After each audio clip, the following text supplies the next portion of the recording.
When wiring an industrial oven, several factors must be considered to ensure safe and reliable operation. These include ampacity, termination temperature ratings, and other relevant considerations.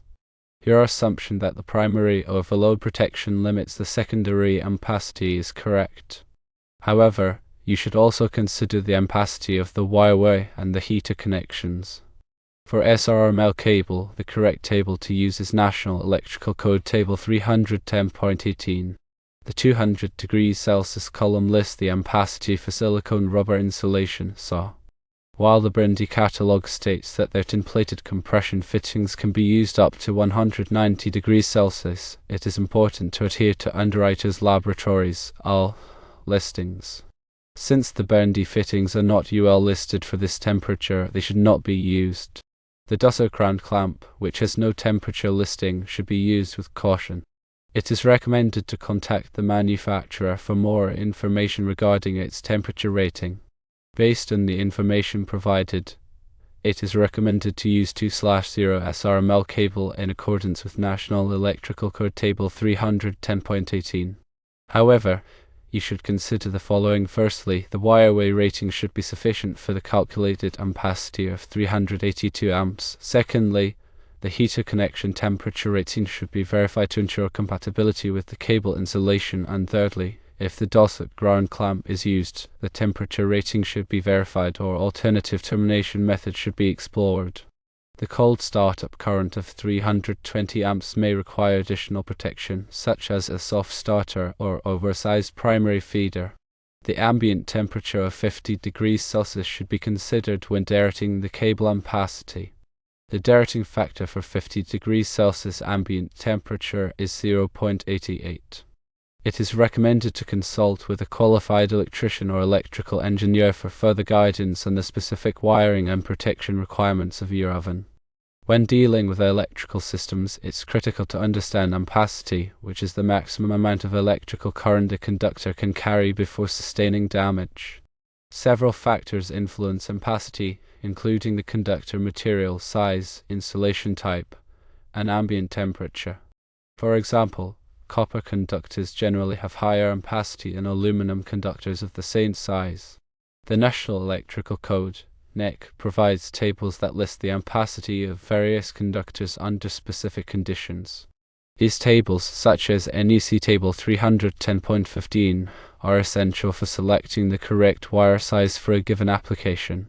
When the ambient temperature exceeds the temperature rating of the conductor, a derating factor must be applied to reduce the allowable ampacity. This is because high temperatures increase the resistance of the conductor, leading to increased heat generation and potential insulation damage.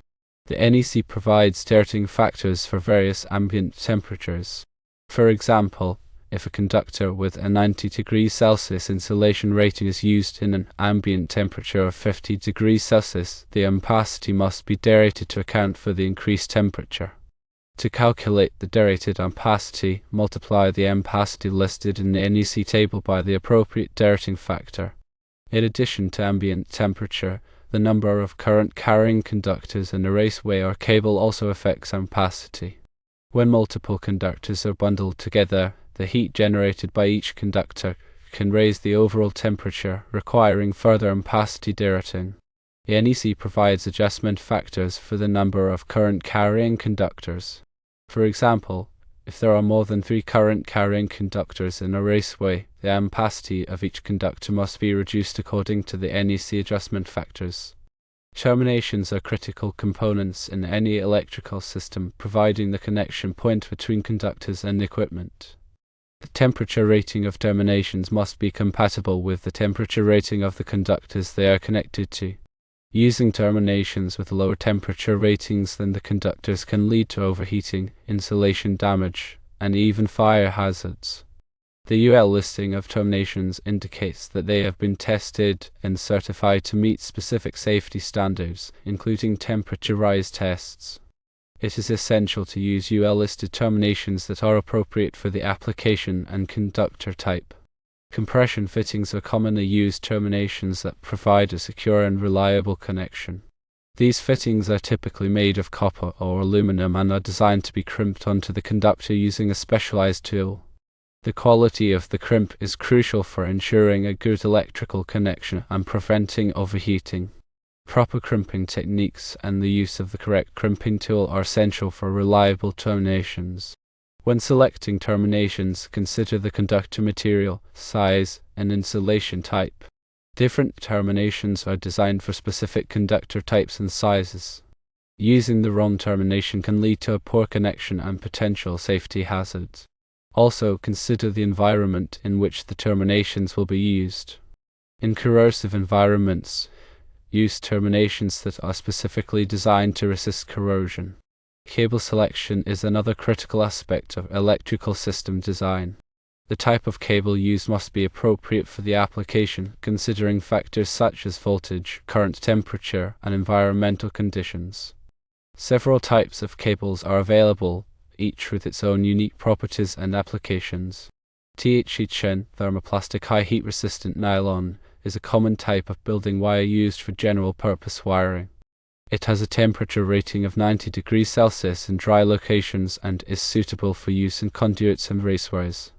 XHHW, cross-linked polyethylene high heat water resistant, is another type of building wire that is commonly used in wet locations. It has a temperature rating of 90 degrees Celsius in both wet and dry locations. SRML, silicone rubber motor lead cable, is designed for use in high-temperature applications such as motor leads and industrial ovens. It has a temperature rating of up to 200 degrees Celsius and is resistant to oils and chemicals. When selecting a cable, consult the NEC tables to determine the appropriate size and type for the application. Consider the ampacity requirements, voltage drop, and environmental conditions. Voltage drop is the reduction in voltage that occurs along the length of a conductor due to its resistance.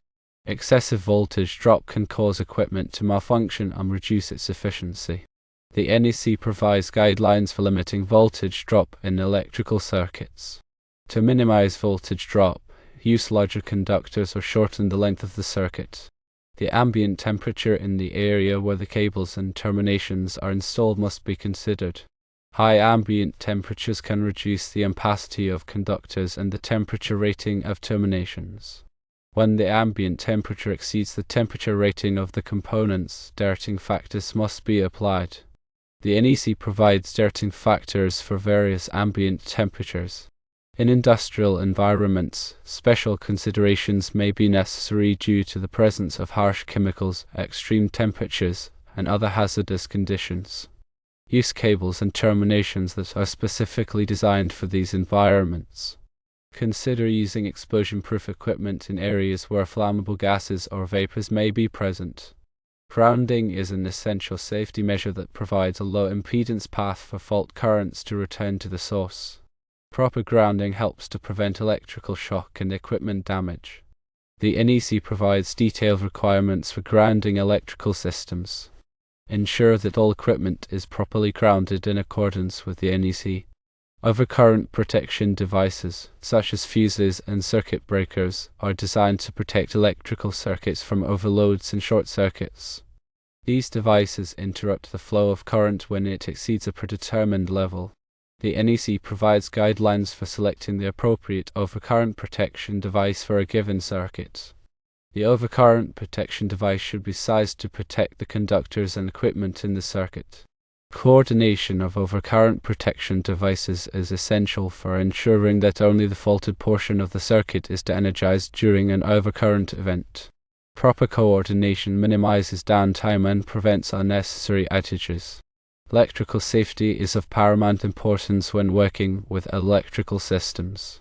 Always follow safe work practices and wear appropriate personal protective equipment, PPE, such as safety glasses, gloves, and insulated tools.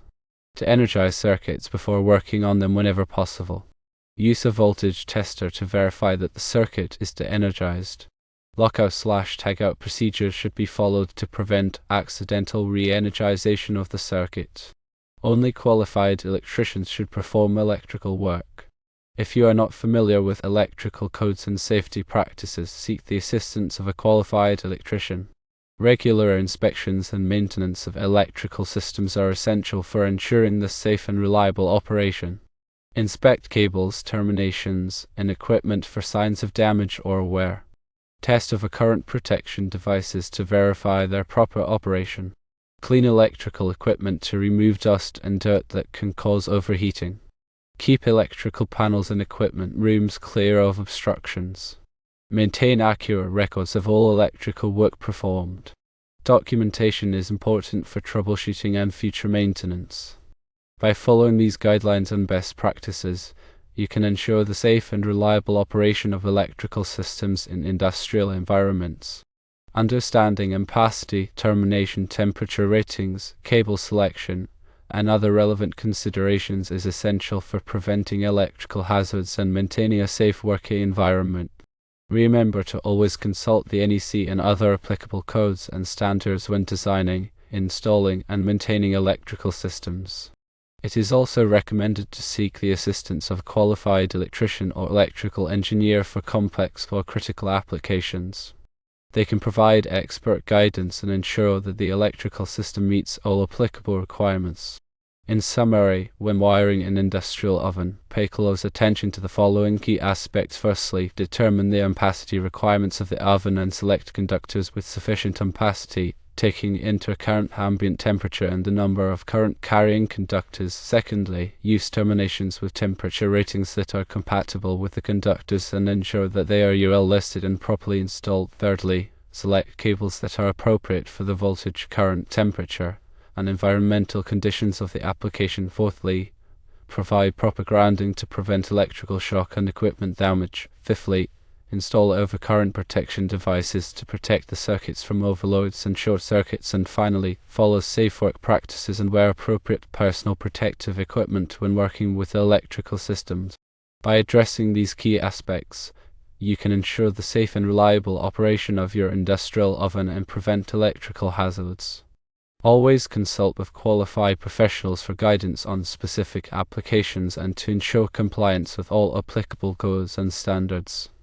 This comprehensive approach will help you maintain a safe and efficient electrical system for your industrial oven.